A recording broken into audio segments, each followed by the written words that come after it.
Imagine being seen not as a human being, but as an object valued solely for what you can produce.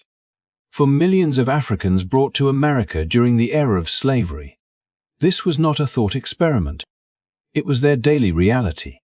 From the moment they were captured and sold, they were stripped of names, identities, and basic human dignity. Their worth was measured not by their talents, thoughts, or dreams, but by the labor they could provide and, more disturbingly, by their ability to give birth to the next generation of enslaved people. This practice, known today as slave breeding, was one of the darkest and least discussed aspects of American slavery. Plantation owners and slaveholders did not merely exploit labor, they systematically commodified human life, turning men, women, and even children into assets. Enslaved women were often forced into pregnancies, their bodies monitored and controlled, as their children would automatically become property, bound to serve the very system that oppressed them. Enslaved men were reduced to studs, prized for their physical attributes and forced to reproduce without choice. Families were torn apart, and any attempt to resist could result in punishment or separation. What makes this history even more chilling is how normalized it became within society. Laws reinforced these practices, ensuring that the status of slavery was inherited, and public perception accepted this brutal commodification as ordinary. Yet behind every statistic, every ledger entry, and every legal precedent were real people, fathers, mothers, and children whose lives were stolen and whose humanity was denied. The psychological and emotional toll of this dehumanization echoes across generations, shaping communities and cultures long after slavery itself ended. As we explore this story today, it is crucial to confront these truths, not to dwell on cruelty for its own sake, but to honor the resilience and strength of those who endured it. Understanding this history allows us to see how far humanity has come and how much work remains to confront systemic injustices and racial inequality. In this video, we will uncover 10 shocking facts about slave breeding, facts that were deliberately left out of most school curricula. These truths will not only expand your understanding of history, but also shed light on the enduring legacy of these atrocities. We will examine the economic motives, legal frameworks, and everyday horrors faced by enslaved people, while also highlighting their courage and resistance in the face of unimaginable oppression. If you want to dive deep into this hidden chapter of history and understand the realities that shaped generations, make sure to like this video and subscribe to our channel. Hit the notification bell so you never miss an episode that brings untold stories to light. Together, we can uncover history as it truly was, learn from it, and honor those who lived through it. Now, let us step back in time and explore a history that schools rarely taught: the world of slave breeding, a system built on greed, control, and the denial of humanity. By the early 19th century, the transatlantic slave trade, which had fueled the growth of American plantations for centuries, came to a legal halt with the 1808 ban, yet the demand for enslaved labor did not diminish. Plantation owners, faced with the reality that they could no longer import enslaved people from Africa, turned their attention inward, devising new and horrifying strategies to sustain and expand their workforce. The focus shifted from the transoceanic trade to the very bodies of those already enslaved, transforming human beings into self-replicating sources of labor and profit. Enslaved men and women, whose daily lives were already dominated by grueling work in the fields, now found their reproductive capacities closely monitored, manipulated, and exploited to serve the economic interests of their oppressors. Women, in particular, were subjected to an intense scrutiny that went far beyond the physical demands of agricultural labor, as their ability to bear children became a central concern for the plantation economy. Owners would pair women and men based on perceived physical strength, health, and fertility, often ignoring personal bonds, emotional well-being, or consent entirely. In some cases, sexual violence was employed deliberately to ensure the birth of children who would, by law, become enslaved at birth and remain bound to the plantation. 2. Were trapped within this system, referred to in dehumanizing terms such as studs, valued primarily for their ability to father children who could become additional laborers. The entire arrangement treated human life as an economic calculation, with each pregnancy representing a new investment, a new asset that could increase the wealth of those in power without any expenditure of money on additional purchases. This method of forced reproduction was not a haphazard practice. It was carefully planned and implemented to maximize economic gain. Plantation owners kept detailed records, tracking births, fertility, and family lineages in the same ledgers that documented crops, tools, and livestock, further emphasizing the commodification of human life. Women who failed to conceive might face harsh punishment, including separation from their partners or families, or even sale to another plantation where they could be forced to bear children for a different owner. The physical and emotional toll was immense, as women were often sent back to labor in the fields mere days after giving birth, with little to no time to recover, leaving scars that extended far beyond their bodies. Fathers were denied the ability to nurture or protect their children, and family bonds were systematically dismantled to prevent any sense of stability or resistance among the enslaved. The social and legal framework of the time reinforced these practices. Colonial and state laws codified the hereditary nature of slavery, ensuring that children inherited the status of their mothers, policy known as partus sequitur ventrum. This legal principle meant that every birth increased the slaveholder as property automatically, turning women's reproductive capacities into instruments of economic strategy and social control. Through these laws, what was morally abhorrent was rendered lawful and socially accepted, embedding the exploitation of enslaved people into the very structure of society. Communities, relationships, and individual autonomy were deliberately sacrificed to maintain the profitability and continuity of the system. Despite the pervasive control and oppression, enslaved individuals resisted in ways both subtle and overt. Some women found ways to assert a degree of control over their bodies, using traditional herbal knowledge to prevent pregnancies or induce miscarriages, while others sought to form relationships of their choosing whenever possible. Men resisted by attempting to escape forced pairings or by subtly sabotaging the plans imposed upon them. These acts of defiance, often conducted in secret and at great personal risk, were testament to the resilience and courage of people who refused to be entirely stripped of their humanity, even in the face of a system that sought to render them nothing more than assets.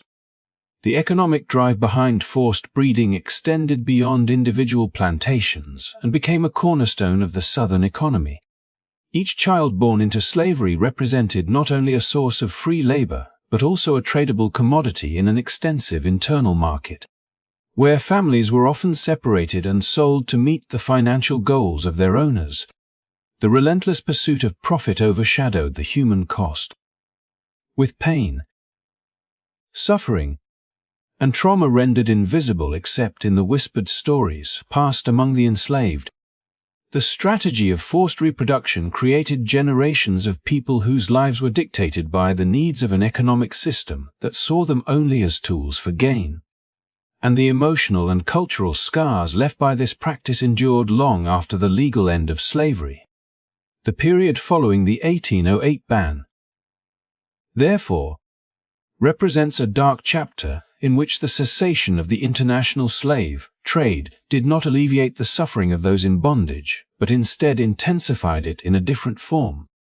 The focus on internal reproduction magnified the intrusion into the personal and intimate aspects of life, transforming natural human experiences into mechanisms of exploitation. This practice underscores the lengths to which slaveholders would go to maintain their wealth and control, revealing the deep interconnection between economic ambition, systemic oppression, and the deliberate dehumanization of an entire population. Understanding this reality provides insight not only into the mechanisms of slavery itself, but also into the profound and lasting impacts on the families, communities, and descendants of those who endured it, whose resilience and survival became acts of quiet defiance in the face of unimaginable oppression. As the system of forced reproduction expanded across plantations in the decades following the ban on the transatlantic slave trade, the lives of enslaved men and women became increasingly controlled by the relentless demands of profit and power, erasing the most intimate aspects of their existence. Enslaved women were subjected to a level of scrutiny and intrusion that went far beyond the physical labor of the fields. Their reproductive capacities became central to the economic strategies of their owners, transforming the natural processes of life into tools of exploitation.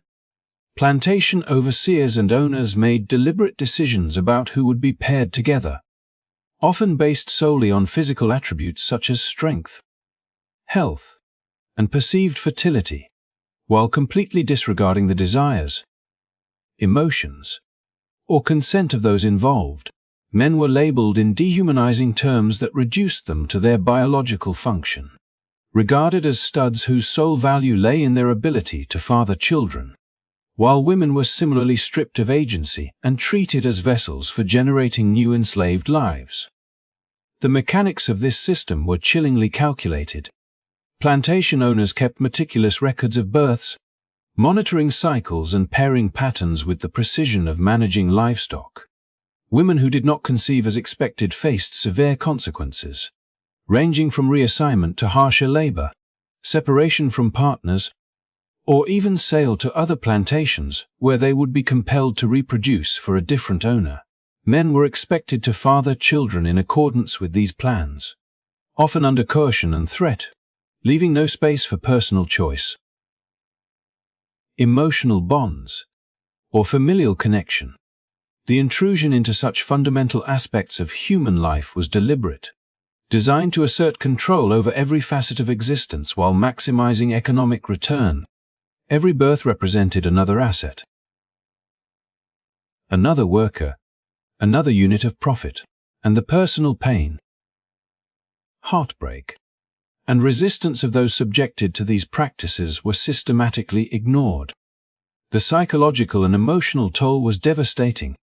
Enslaved men were stripped of their roles as husbands and fathers, denied the ability to nurture or protect, and forced to engage in relationships that were dictated entirely by the expectations of their enslavers. Women endured not only the physical strain of pregnancy and childbirth under harsh conditions, but also the constant threat of separation from their children, often witnessing their infants sold to other plantations almost immediately after birth. The natural bonds of parenthood, the simple human connections that give life meaning and continuity, were deliberately severed. Families were fragmented, and the cultural and emotional continuity of communities was deliberately undermined to reinforce dependence, prevent rebellion, and maintain the hierarchy of oppression. Sexual violence and coercion were integral to this system.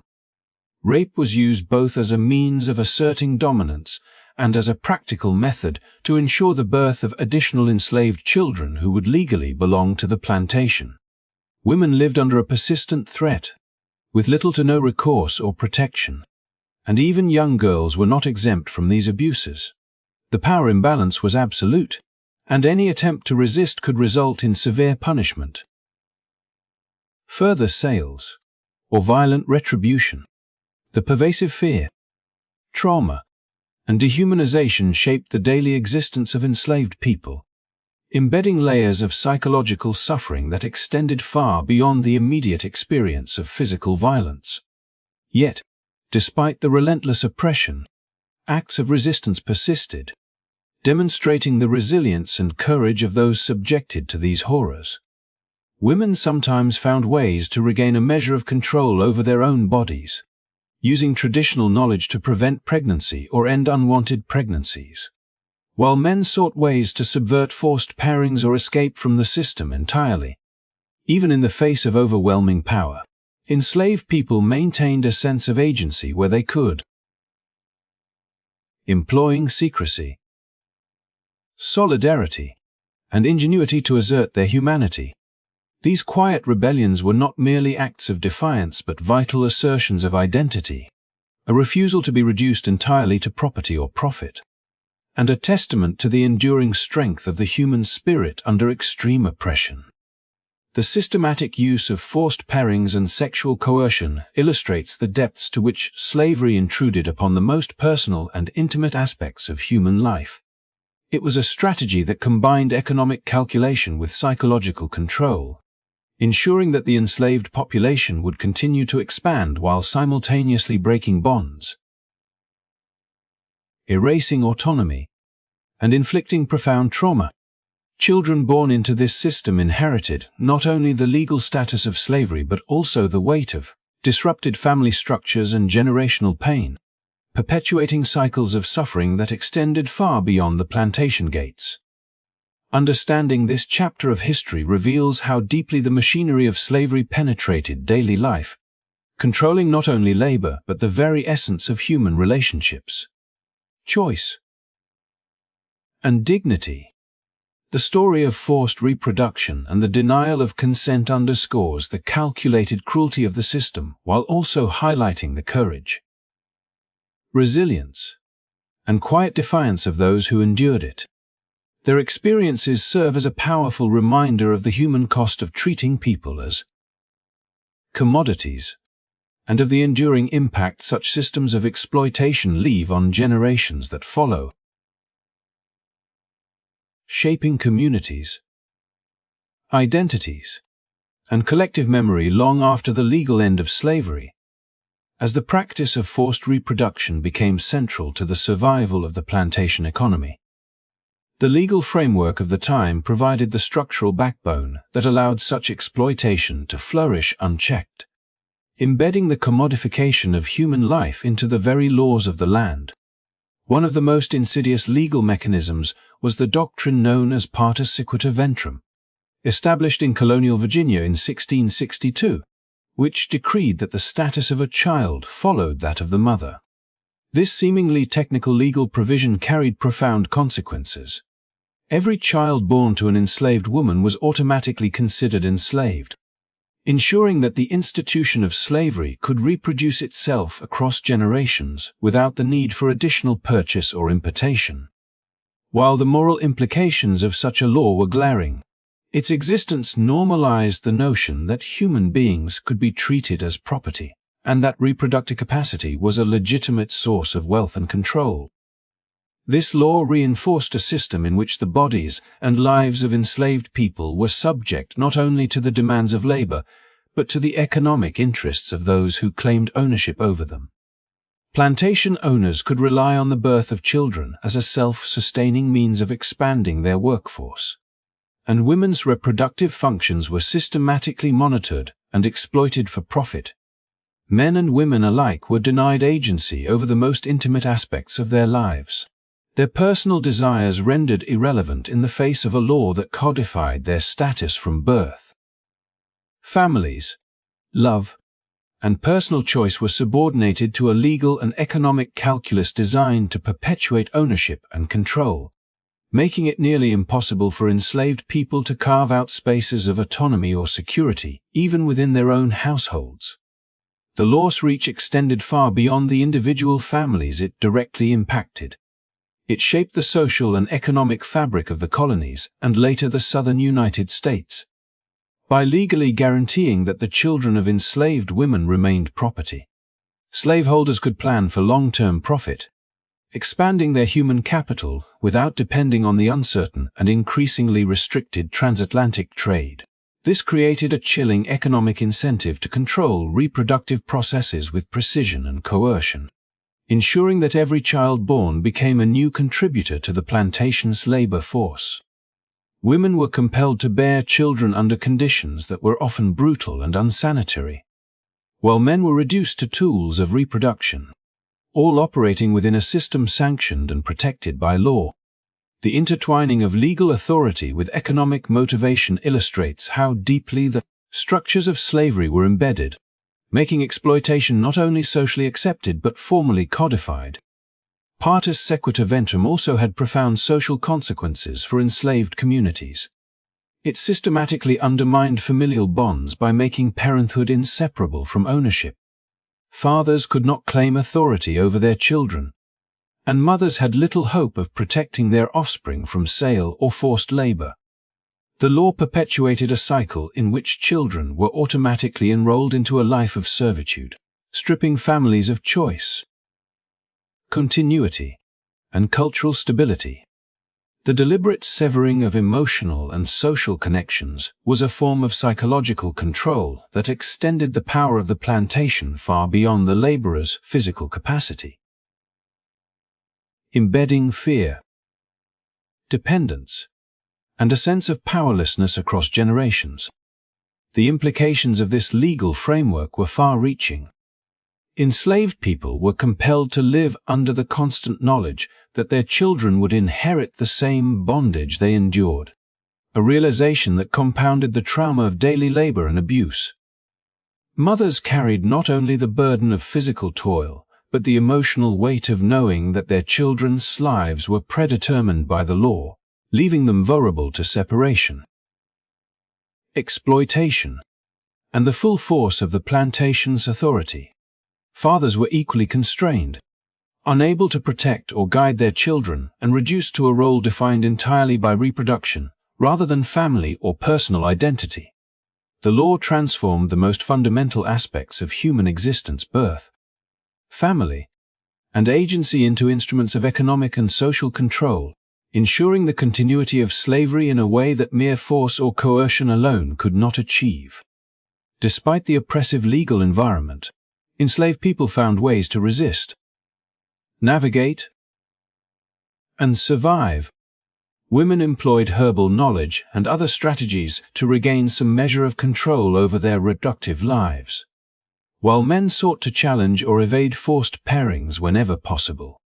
These acts of defiance were small yet significant assertions of autonomy in a system designed to erase it, demonstrating the resilience of communities under extreme oppression. Even in the face of laws that codified their status and denied them basic rights, enslaved people continued to cultivate relationships, traditions, and networks of support that defied the logic of their oppressors and sustained cultural memory. The doctrine of partus sequitur ventrum exemplifies the intersection of law, economics, and human cruelty, showing how legal authority was wielded to entrench slavery for generations. It allowed the exploitation of reproductive capacity to be normalized, institutionalized, and extended across time, creating a self-perpetuating cycle of ownership that reached into every aspect of enslaved people's lives. Understanding this legal foundation is essential to grasping the full scope of forced reproduction in American slavery, revealing how systemic oppression was maintained not only through physical coercion but also through laws that sanctioned and perpetuated dehumanization, shaping the lives and futures of countless individuals for centuries. The systematic separation of families was one of the most insidious strategies employed to maintain control over enslaved communities, a calculated method designed to fracture bonds, weaken resistance, and ensure absolute dependence on the plantation system. Enslaved men and women, who might have sought comfort and strength in one another, often faced the unbearable reality that their loved ones could be sold at any moment, ripped from their arms and sent to distant plantations hundreds of miles away. Children were particularly vulnerable, torn from their mothers at tender ages and sent across counties or states, their cries and confusion marking the early imprint of trauma that would last a lifetime. Fathers, stripped of authority and unable to protect or provide for their children, were reduced to laborers or, in the cruel terminology of the time, breeders whose reproductive capabilities were valued above their capacity for care, love, or personal identity. This deliberate destruction of family units was not incidental or a byproduct of the slave economy. It was a tactical decision that reinforced the power hierarchy. By dismantling familial bonds, enslavers ensured that individuals could not draw strength from one another, preventing the formation of stable communities that might organize resistance or rebellion. Emotional isolation was a tool of control as powerful as physical coercion, creating an environment in which fear, grief, and uncertainty became the constants of daily life. Mothers grieved the loss of children they would never see again, while fathers faced the devastating impotence of knowing they could not shield or sustain the families they cherished. Siblings were separated, uncles lost to distant plantations, and extended networks that might have preserved cultural knowledge and identity were systematically broken, leaving each individual vulnerable to the demands and authority of the owner. Plantation owners and overseers treated these separations as routine business, often recording transactions in ledgers with the same clinical detachment used for livestock and crops, reinforcing the perception of human beings as commodities. The sale of children, spouses, and parents was not simply an economic necessity, but a deliberate method of psychological warfare, designed to instill a pervasive sense of powerlessness and dependence. Any attempt to resist or protest could result in further separation. Punishment, or sale, reinforcing the notion that the enslaved person's life and choices were entirely subordinate to the will of the enslaver. These acts of separation were deeply intertwined with the system of forced reproduction, as controlling the composition of the enslaved population and maximizing economic return relied not only on reproductive coercion but also on the ability to break familial bonds and manage the human resources of the plantation with precision. The consequences of these forced separations extended far beyond the immediate trauma. Children who grew up without parents or siblings often lacked guidance, protection, and the emotional support necessary for stability, while cultural practices, traditions, and languages were interrupted, sometimes lost entirely. The erasure of familial continuity served to weaken community cohesion, ensuring that enslaved people were more isolated and less capable of organizing collective action. Even acts of resistance, such as escape or sabotage, carried immense risks because the potential consequences included the permanent loss of loved ones.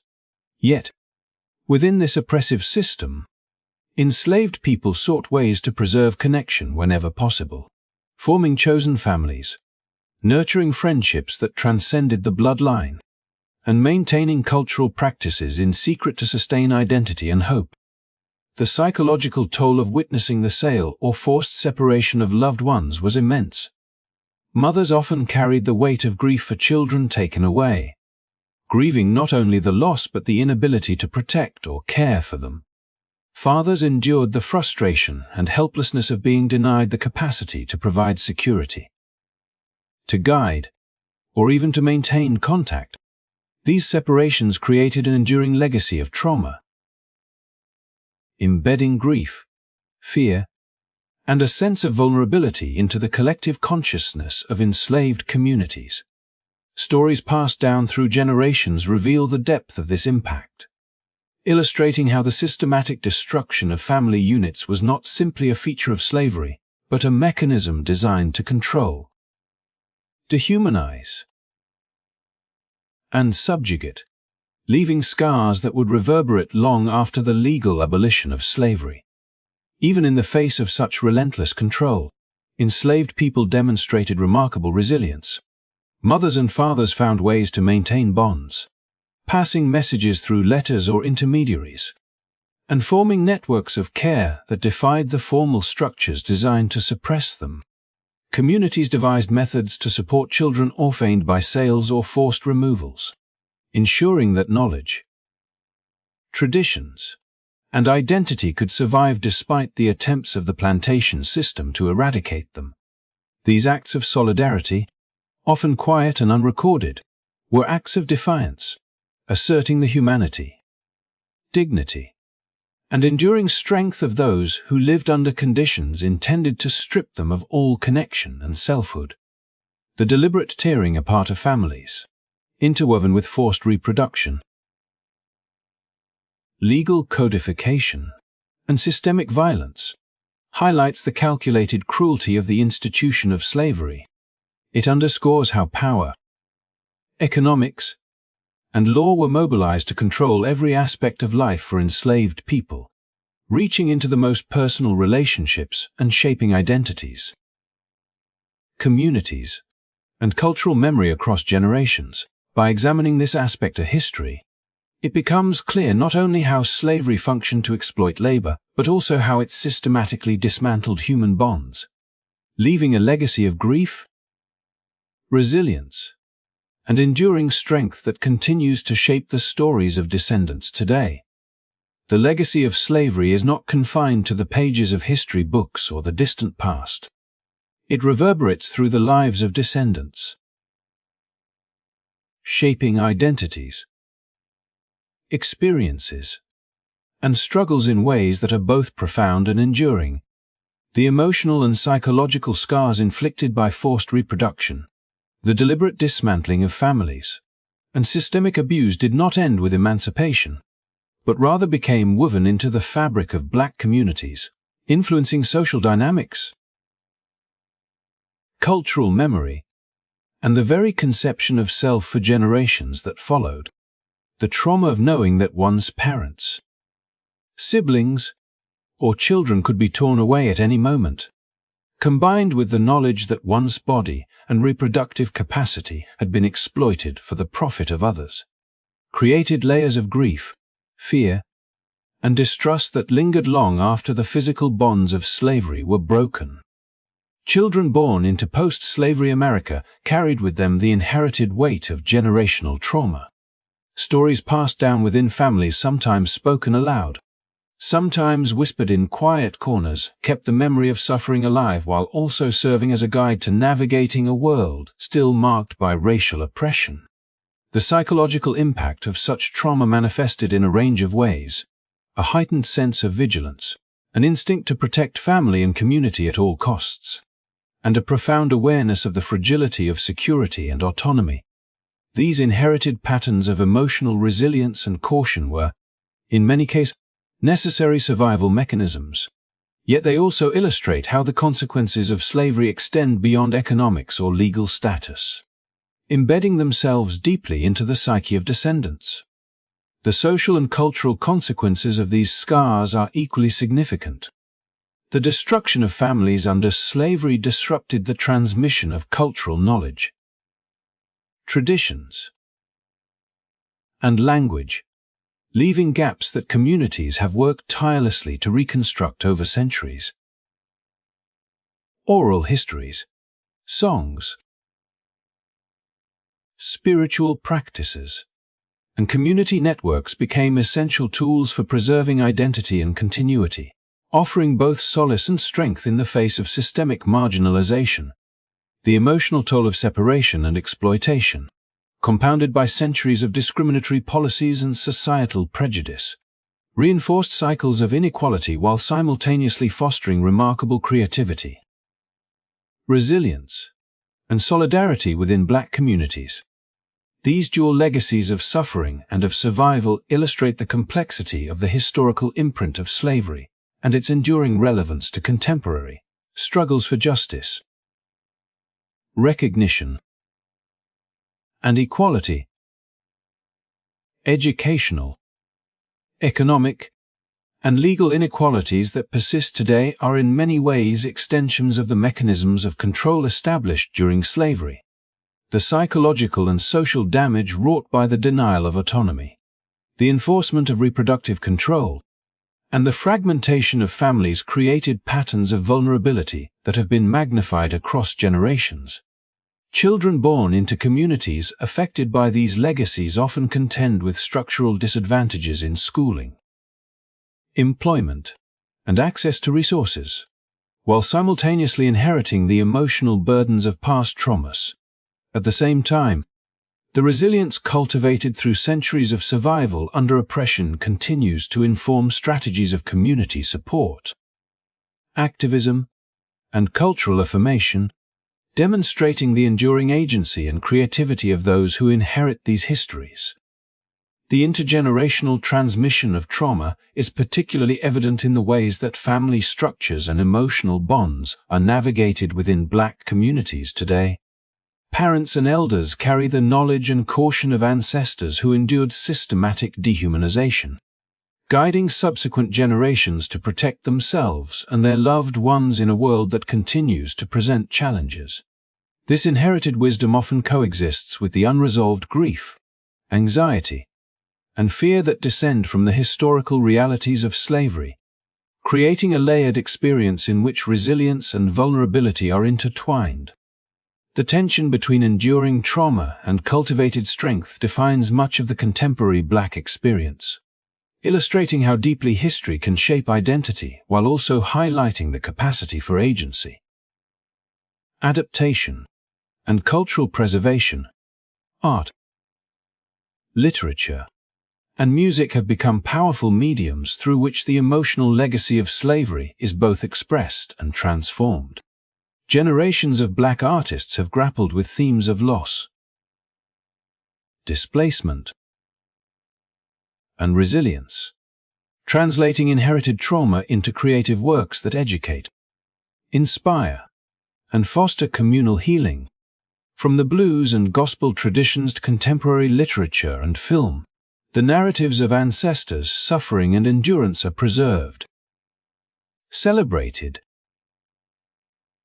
and reinterpreted, offering both testimony and guidance to those seeking to understand the profound psychological and social consequences of slavery. These cultural expressions are not merely artistic, they are acts of reclamation, tools for processing collective grief, and affirmations of identity that assert humanity in the face of historical dehumanization. Acknowledging the lasting psychological impact of forced breeding, family separations, and systemic abuse is critical to understanding the ongoing struggles and achievements of Black communities. The emotional scars inherited from these practices are neither abstract nor incidental. They are embedded within lived experience, shaping perceptions, relationships, and social interactions in profound ways. At the same time, the enduring spirit, resilience, and creativity cultivated in response to these traumas demonstrate that the legacy of slavery is not only one of suffering but also of resistance, adaptation, and cultural affirmation. By understanding the depth of this inherited trauma, contemporary society gains insight into both the challenges faced by Black communities and the extraordinary strength that has allowed them to survive, thrive, and assert their humanity across generations. Ultimately, the intergenerational effects of slavery underscore the importance of historical awareness, empathy, and social justice in shaping contemporary responses to inequality.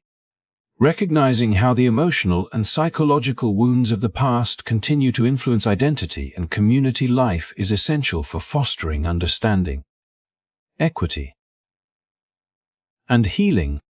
These legacies remind us that history is not confined to textbooks. It lives in the minds, hearts, and cultural expressions of those whose ancestors endured unimaginable hardship, and it continues to shape the contours of modern Black identity. Community cohesion, and the ongoing pursuit of dignity and equality.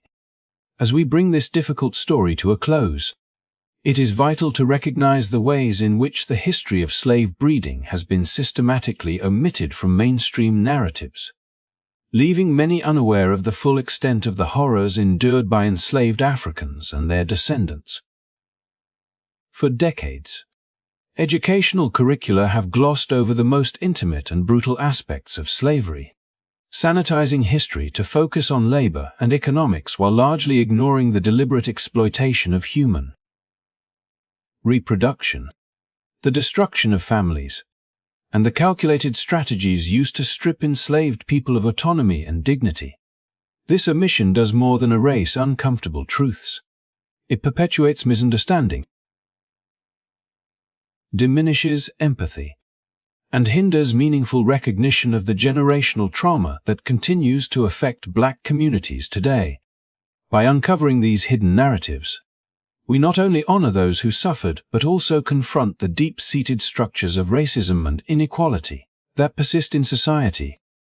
Understanding the reality of slave breeding requires acknowledging that slavery was not a passive institution sustained solely by coercion or physical force, but by a combination of legal, economic, and social mechanisms that embedded dehumanization into every aspect of enslaved life. Enslaved men and women were reduced to property, their bodies treated as commodities, their capacity to give birth exploited for the economic gain of others. Families were deliberately torn apart, fathers stripped of authority, mothers denied agency, children born into bondage with no hope of freedom. Laws like Partus Sequitur Ventrum codified these abuses, ensuring that the next generation would inherit the status of their mothers and perpetuate the system. Emotional and psychological trauma was not an incidental effect, but a tool of control, designed to weaken community bonds, instill fear, and prevent organized resistance. The scars of these practices have been passed down across generations, shaping identities, social structures, and cultural memory in ways that still resonate today. Yet, despite the intentional cruelty, enslaved people displayed remarkable resilience, courage, and agency in the face of unimaginable oppression. Women found ways to reclaim some measure of control over their reproductive lives, using knowledge of herbal remedies and other strategies to resist forced pregnancies, while men sought to evade coercion and protect their families wherever possible. Acts of communal solidarity, shared knowledge, and support networks allowed enslaved people to maintain a sense of humanity and identity in the face of relentless dehumanization. These acts of resistance remind us that even in the darkest chapters of history, the human spirit perseveres, finding ways to assert dignity, form bonds, and resist oppression. Bringing these truths to light is not only a matter of historical accuracy, but also a moral imperative. By understanding the calculated cruelty of slave breeding, we gain insight into the systemic nature of slavery and the ways in which oppression can extend far beyond the physical to shape emotional, social, and cultural legacies. Recognizing this history allows us to confront ongoing disparities, acknowledge the strength and resilience of Black communities, and participate in the broader work of social justice, equity, and healing. It reminds us that history is not only about what happened in the past, but about how the echoes of those events continue to shape the present. Influencing policy, education, family structures, and cultural identity. As we reflect on these realities, it is important to remember that education and awareness are tools of empowerment. Sharing these stories ensures that the lives and struggles of those who endured the horrors of slave breeding are not forgotten. Every story of survival, resilience, and resistance is a testament to humanity, courage, and the unyielding desire for freedom and dignity. By confronting the uncomfortable truths that history has often sought to hide, we honor those whose lives were exploited and acknowledge the depth of the systemic injustices that have persisted long after slavery's legal end. Thank you for joining this journey into a part of history that is too often overlooked, for taking the time to confront difficult truths, and for committing to understanding the enduring impact of slavery on individuals, families, and communities. History gains meaning when it is remembered, discussed, and reflected upon, and each viewer who engages with these narratives plays a role in preserving memory and promoting justice. If this video helped shed light on a forgotten chapter of history, Please take a moment to like this video and subscribe to the channel for more explorations into stories that matter. By supporting these efforts, you help amplify voices that history once tried to silence and ensure that the lessons of the past are not lost to time. Your engagement is a crucial part of keeping these histories alive. Encouraging dialogue and fostering understanding across communities by spreading awareness, sharing knowledge, and acknowledging the resilience of those who endured such unimaginable hardships. We contribute to a collective memory that strengthens empathy, social consciousness, and cultural awareness. Let us honor the struggles and the courage of those who came before by keeping their stories alive, confronting the uncomfortable truths, and learning from history in ways that guide us toward a more just and equitable future. Thank you for watching, and as always, do not forget to like, subscribe, and share this video to help spread awareness. Together, we can ensure that these critical stories continue to be told, remembered, and honored.